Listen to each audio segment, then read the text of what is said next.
할렐루야. 백신은 2차 또 3차 이제 많이 접종하셔서 예배가 보다 이제 자유롭게 주님 앞에 나와서 예배할 수 있도록 하나님께서 또 허락해 주시고 환경도 지켜주심을 감사합니다. 예배가 회복되어야 삶이 회복되고 삶이 회복되어야 가정과 또 교회와 민족이 회복될 수가 있습니다. 지난주에는 우리 정동수 집사님이 주일 예배를 드리기 위해서 제주도에 있는 딸의 집에 방문하셨다가 주일날 새벽 첫 비행기를 타고 오셔서 예배를 드리셨다는 이 부교육자의 보고를 받고 참 감동을 받았습니다.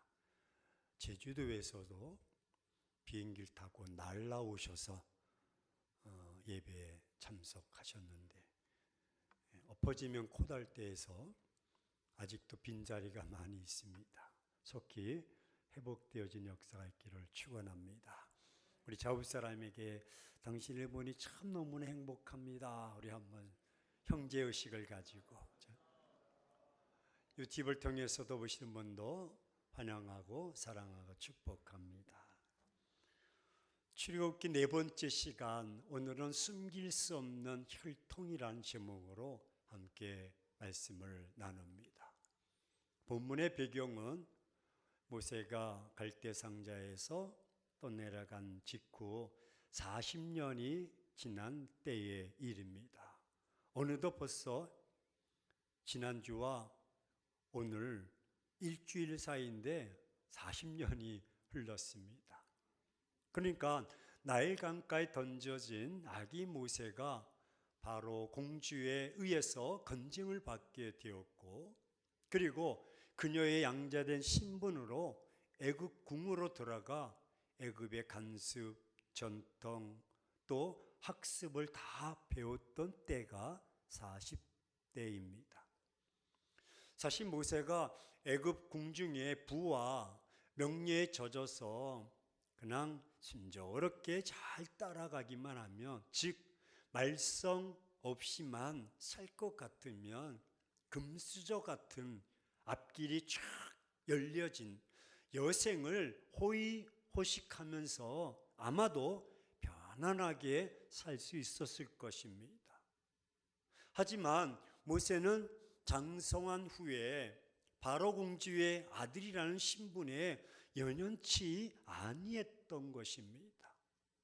그리고 애굽의 모든 보아와 그 향락을 마다하고 동족인 히브리인들이 고난당하는 그런 현장으로 직접 찾아가 보았습니다. 이는 분명 어릴 적 유모된 그 어머니에게서 듣고 배웠던 유아 시절의 그 신앙적 교육, 여호와 하나님에 대한 신앙과 히브리 민족 간 그것이 마음속에 있었기 때문일 것입니다. 하지만 모세는 이 같은 동족에는 엉뚱하게도 애굽인을 살해하는 결과를 낳게 되고 말았습니다. 성경에 보니까 오늘날 모세는 애굽인과 이 히브리인들이 싸우는 장면을 우연하게 목격하게 됩니다. 당시 모세의 신분은 애굽의 왕자였습니다. 그들의 신분과 차원이 다른 것입니다. 삶도 다르고 환경도 다르고 신분도 다릅니다.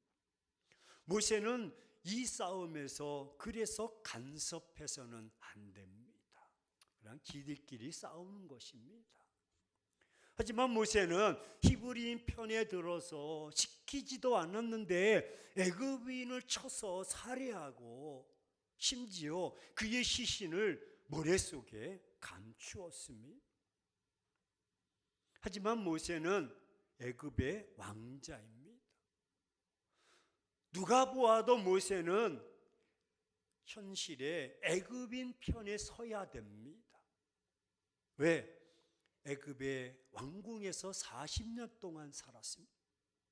만약 히브리인 편에 선다면 이는 애굽을 배신하는 일입니다. 자기 삶을 부정하는 것입니다. 그리고 지금까지 자신을 키우고 교육시키고 여기까지 이르도록 성장시켜준 바로의 딸, 즉 자신의 어머니를 배신하는 일입니다. 우리는 이를 배은망덕이라고 말합니다. 비록 내가 내 몸으로 낳진 않았지만 내 마음으로 40년을 키웠는데 네가 이럴 수가 있느냐는 것이죠. 모세는 이런 사실을 외면하고 히브리인 편에 섰습니다. 애굽인을 살해하고 그의 시신을 안매장하는 고의적인 범죄도 모세는 서슴지 않았습니다.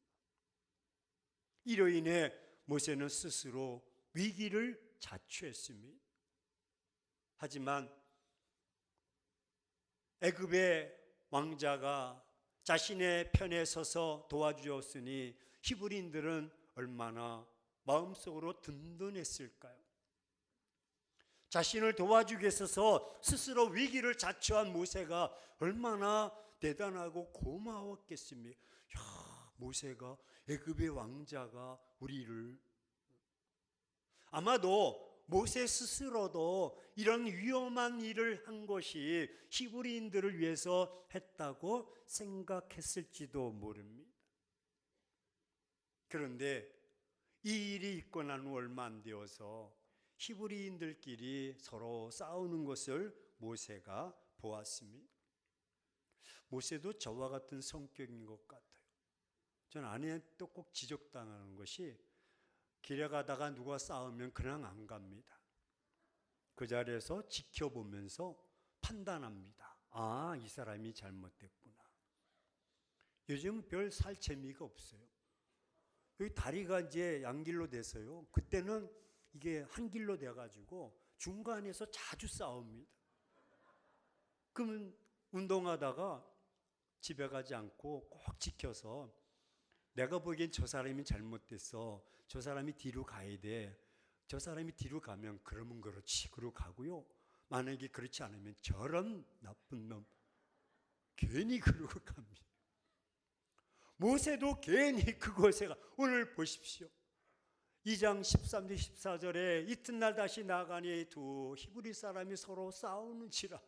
그 잘못된 사람에게 이르되 내가 어찌하여 동포를 치느냐 하며 그가 이르되 누가 너를 우리를 다스리는 재판장으로 재판관을 삼았느냐. 내가 애굽 사람을 죽인 것처럼 나도 죽이려 하느냐. 히브리인들은 자신들을 도와주기 위해서 위기를 자초한 모세를 어떻게 생각했습니까? 누가 너를 우리를 다스리는 자와 재판관으로 삼았느냐. 내가 애굽 사람을 죽인 것처럼 나도 죽이려 하느냐. 엉뚱한 질문, 반응입니다. 모세는 동포들이 서로 싸우는 것이 옳지 않다고 그들을 말렸습니다. 하지만 자신들을 위기에서 건져준 모세를 향해서 오히려 거세게 항의하면서 전혀 고마움이나 감사하는 마음이 없었습니다. 오히려 모세의 행동과 의도와는 전혀 다른 결과를 초래하고 말았습니다. 결국 이 일로 모세는 애굽 사람들에게 있어서 살인자라는 낙인이 찍혔습니다.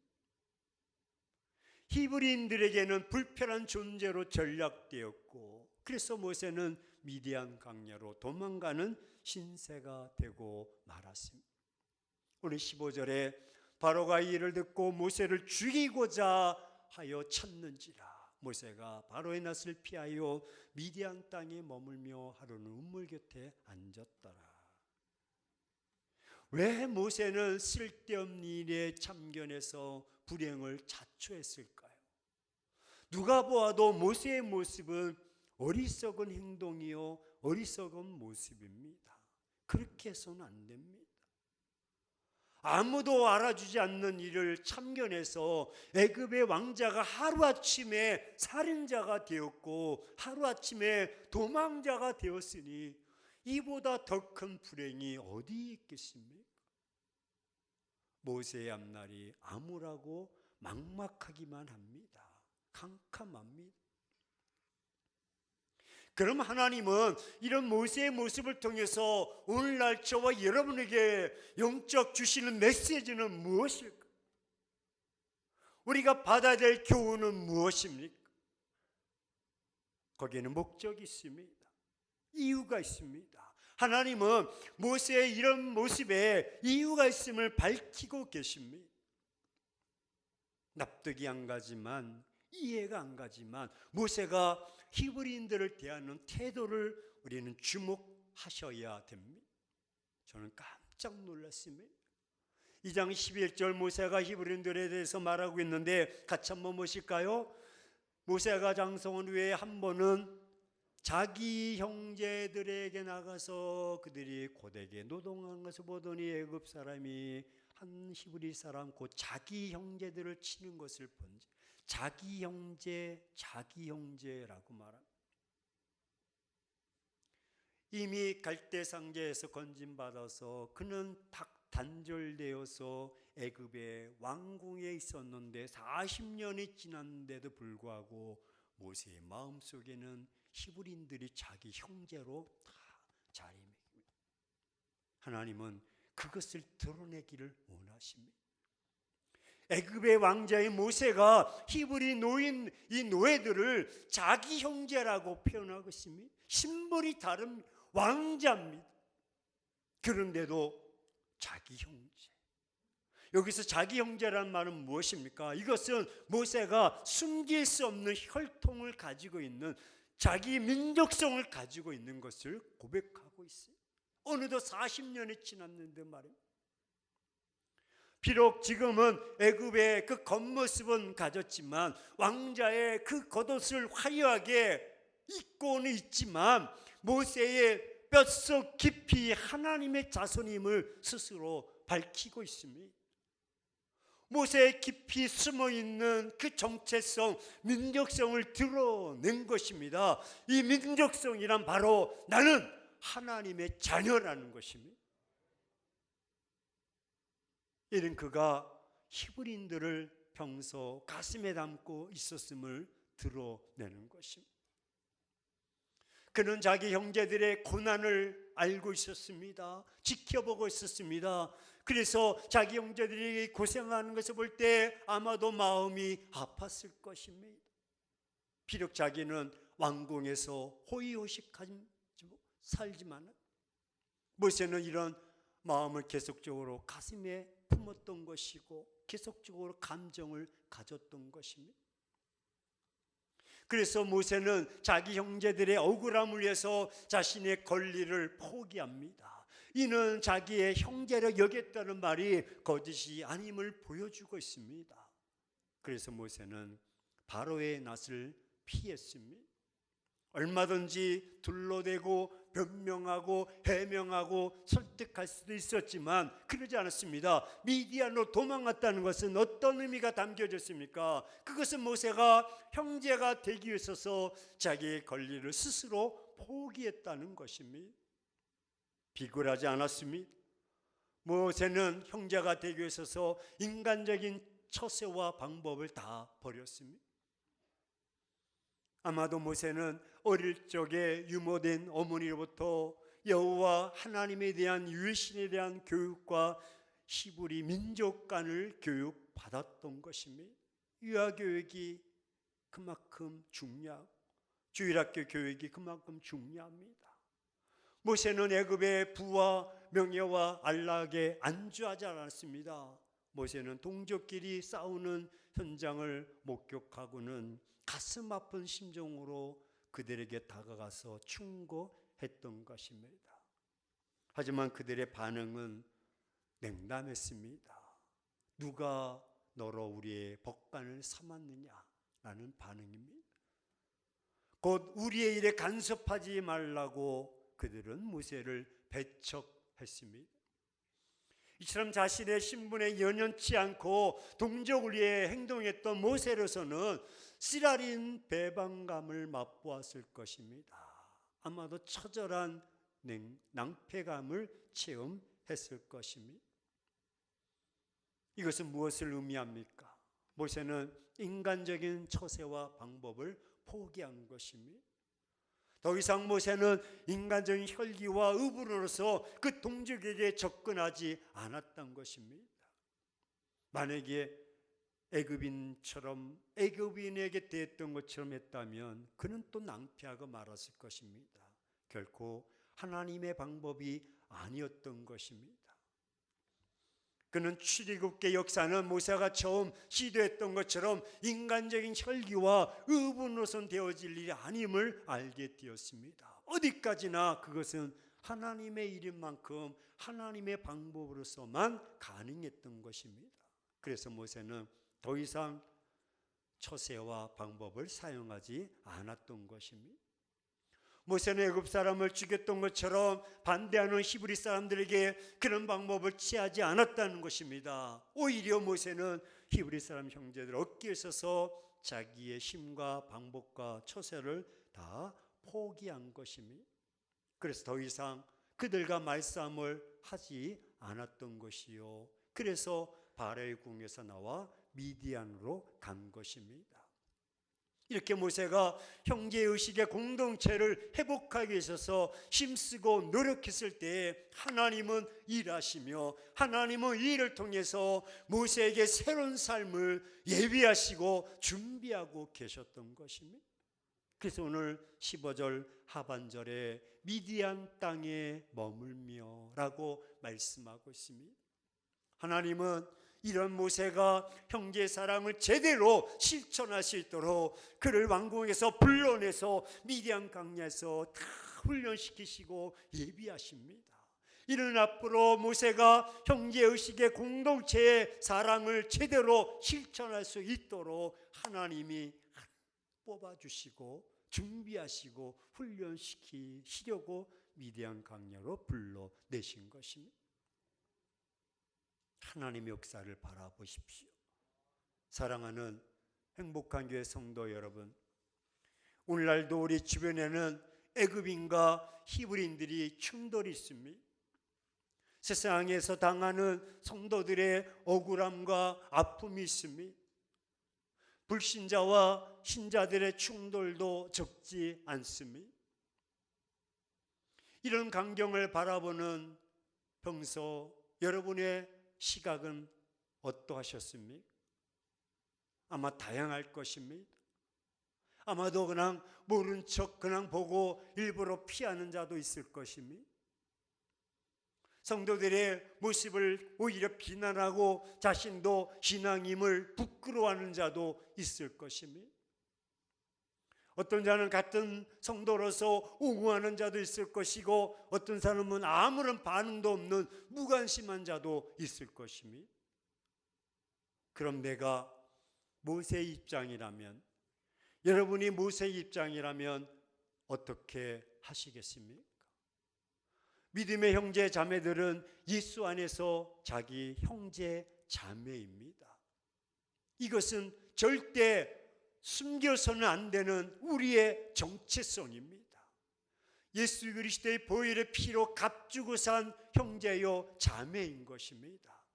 우리의 정체성, 자기의 정체성을 잃어버리거나 숨기는 일은 아주 부끄러운 일입니다. 나의 정체성은 예수 안에 있습니다. 이 땅에 오신 예수님은 당신의 정체성을 우리의 친구라고 말씀하고 있습니다. 이 땅에 오신 예수님은 우리 보고 친구라고 말씀합니다. 나를 위해서 목숨을 버려주신 친구라고 다정하게 말씀하십니다. 이 예수 안에 있는 우리는 믿음 안에서 같은 형제요 자매인 것입니다. 이것이 우리의 정체성이요, 이것이 우리의 공동체인 것입니다. 믿음의 형제들은 믿음의 형제들을 그래서 보호해 주어야 되고 도와주어야 됩니다. 자기 형제들의 억울함과 고통을 외면하는 자는 진정한 형제가 아닐 것입니다. 형제들의 고통과 억울함은 곧 나의 고통과 억울함이 되어야 되는 것입니다. 그러므로 자기 형제들끼리 싸우는 일은 절대로 일어나서는 안 됩니다. 가정에서 부부가 싸워도 안 되고 성도가 성도끼리 싸워도 안 됩니다.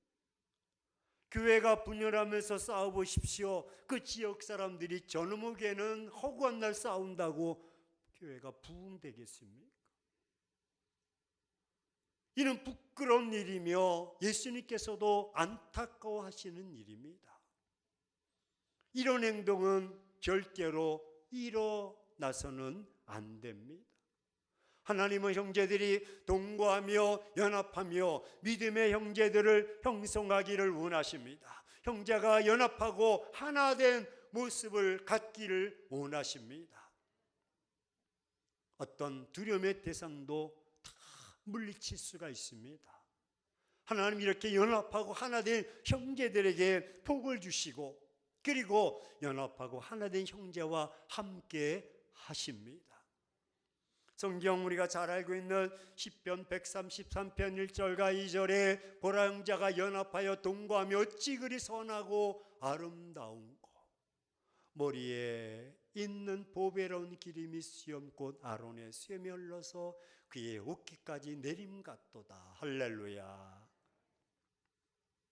저는 미래의 공동체라는 책에서 피터라는 사람은 도시가 공동체를 파괴했다고 지적을 합니다. 그러면서 도시 안에 자유롭고 자원봉사적인 도시 공동체를 창조하는 것이 현대 인간들의 숙제요 과제라고 강조합니다. 하지만 이 도시 공동체는 정부나 기업이 만들어내지 못한다고 지적합니다. 한동안 들었던 국가 주도 성장이란 말이 쑥 들어가 버렸어요.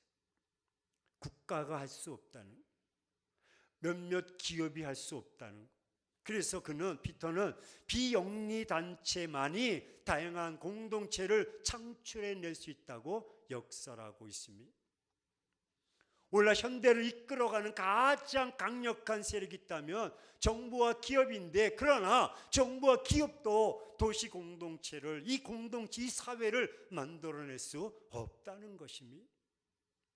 도시 공동체, 이 사회는 비영리 단체만이 다양한 공동체를 창출해낼 수 있다고 그렇게 밝히고 있습니다. 비영리 단체는 여러분 이제 NGO 단체나 또는 시민 단체입니다. 하지만 저는 그렇게 생각하지 않습니다. 한동안 시민 단체가 많은 역할을 했지만 최근에는 시민 단체가 어떤 권력의 이동의 수단으로 전락해 버리고 말았던 것입니다. 저는 이 책을 보면서 한편 공감하면서도 그렇게 만들어낸 공동체가 얼마나 그 안에서 친밀한 인간관계를 가질 수 있는가, 그 안에서 얼마나 서로 돕는 관계를 가질 것인가에 있어서 의문점을 가지지 않을 수가 없습니다. 저는 그래서 오늘날 도시, 이 사회 속에서 공동체가 무엇인가를 확실하게 보여줄 수 있는 그것은 바로 교회밖에 없다고 저는 확실히 말하고 싶습니다. 왜? 성경이 말합니다. 우리가 하나님 안에서, 예수 안에서 성령의 임재에 의해서만 참다운 형제의식의 공동체를 형성할 수 있다는 것을 분명히 밝혀주고 있기 때문입니다. 다양한 사람들이 하나님 앞에 예배드리기 위해서 다 모였을 때 그것이 진정 친숙한 형제의 관계를 이루는 한 공동체는 사실을 경험하는 삶이 됩니다. 젊든 나이 드셨든 배웠든 배우지 않았든 건강하든 건강하지 않든 동일한 입장에서 할렐루야. 사도행전 2장에서 그 증거로 말씀하고 있습니다. 여러분 120명들이 성령에 충만한 성도들이 예수 안에서 아름다운 형제의식의 공동체를 형성하는 걸 볼 수 있습니다. 그 사건을 보면 한마디로 요약해서 내 것도 네 거고 네 것도 네 거다 하고 말합니다. 하지만 여러분 현대는 어떻습니까? 네 것도 내 거고 내 것도 내 거라고 말합니다. 비슷한 것 같지만 같지 않습니다. 서로 친밀하게 하나 되어서 성령 안에서, 임재 안에서 형제의식을 경험하고 기쁨이 넘치는 의식이 바로 여러분 초대교회요, 교회의 모습인 줄로 믿습니다. 인간의 형성과 처지는 각양 다 다르지만 그리스도 예수 안에서 한 공동체를 이룰 수 있다는 사실을 강력하게 말씀하고 있는 것입니다. 우리가 예수의 피로 구원받게 되었을 때, 여러분 제사함 받고 새 생명을 얻게 되었을 때, 그리고 말씀 안에서 거듭나게 되었을 때 얼마나 말할 수 없는 기쁨이 넘쳤는지 여러분 눈물 콧물 흘리지 않았습니까? 경험하지 않았습니까? 그런 그들이 구원받고 보니까 그 다음에는 주위에 많은 사람들이 이렇게 아름다워 보이고 귀하게 보이고 사랑스럽게 보이는지, 할렐루야. 내가 구원받고 보니까 여러 가지 사회적인 조건이나 형편은 사소한 것이고 구원받은 사실만이 가장 귀하고 가장 기쁘고 가장 감격하기 때문에 구원받은 백성이 같이 만나서 신앙의 교제를 하고 신앙의 간증을 나누는 것이 너무나 귀하고 아름다운 형제 의식의 공동체였다는 것을 우리는 경험하고 고백하지 않을 수가 없습니다. 그렇습니다. 예수의 피로 구원받은 형제자매들의 공동체, 예수님의 보혈로 죄에서 구원받아서 새 생명 얻은 형제자매들의 공동체, 그 공동체야말로 가장 사랑이 넘치는 강력한 파워력 있는 공동체, 충분히 우리는 간증할 수가 있고 누릴 수가 있습니다. 회복할 수가 있습니다. 그래서 하나님 앞에 모인 공동체는 정결한 공동체요, 거룩한 공동체로 나가게 되는 것입니다. 우리는 더 이상 숨길 수 없는 혈통적인 형제입니다. 우리 좌우 사람에게 고백하십니다. 우리는 믿음의 식구들입니다. 우리는 믿음의 가족들입니다. 우리는 믿음의 공동체입니다. 믿습니까? 사랑하는 행복한 교회 성도 여러분, 지금 함께하는 좌우의 지체들, 함께한 형제 자매들을 믿음으로 받아들이십시오. 지금 내 옆에 함께한 형제 자매는 언제나 든든한 나의 힘이고 나의 울타리가 되는 것입니다. 행복한 교회 지체들이 형제라는 이름으로 하나됨의 아름다움을 이루어서 더 큰 축복의 자리로 함께 나가는 은혜가 있기를 예수 그리스도 이름으로 축원합니다. 그러기 위해서는 먼저 양보하고, 그리고 먼저 손해보고, 먼저 사랑하고 기도해주고 섬겨주는 진정한 형제 자매의 사랑을 나누어 봅시다. 그들을 위해서 희생하고 섬기며 나아갑시다. 그들을 붙잡아 줍시다. 그들은 우리의 형제 자매들이요, 그들은 우리의 믿음의 공동체인 것입니다. 만약 여러분들이 이 말씀을 듣고도 믿음의 형제 자매 의식이 없이 그저 개인적이고 이기적으로 나만 잘났다고 살아가면, 종종 그런 성도, 그런 집사, 그런 권사가 있는데 주변에 아무도 없습니다. 홀로 외롭게 교회 마당만 밟고 돌아가는데 힘이 없습니다. 여러분 그렇게 살아서는 되겠습니까?